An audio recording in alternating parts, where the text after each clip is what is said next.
Hello, everybody. Welcome to your quick little screencast on summarizing or summarization.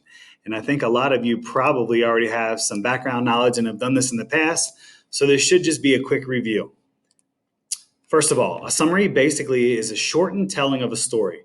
So when you look here at our picture, we have a big gold fish. That is the original story. And you are going to shorten it down much smaller, a much smaller version like this smaller goldfish.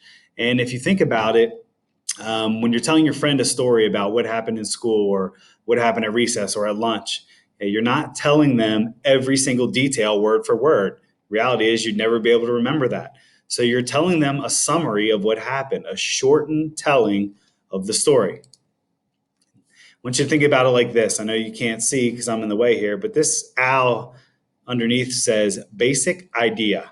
And what it comes down to, if you're sharing a summary with someone who did not read or watch the story, what do they have to know? What do they have to understand to get the gist of the story, to get the main idea, or in other words, the basic idea?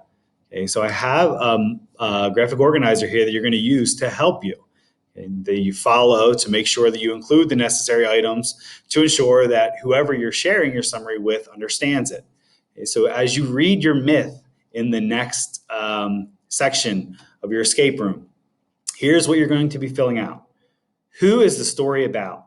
Okay, I want you to list the key characters, okay, and maybe some information about them. You know, what are their characteristics? What are their traits?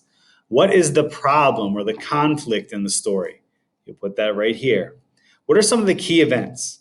Okay, when you retell your story of what happened at recess, you got to make sure that the key events are in there. You don't want to leave key events out. Okay, they might be a shortened version, but make sure you're including the key events. And then how is the problem or conflict solved? Essentially, how does the story end? Okay, so this is what you're going to be filling out as you go.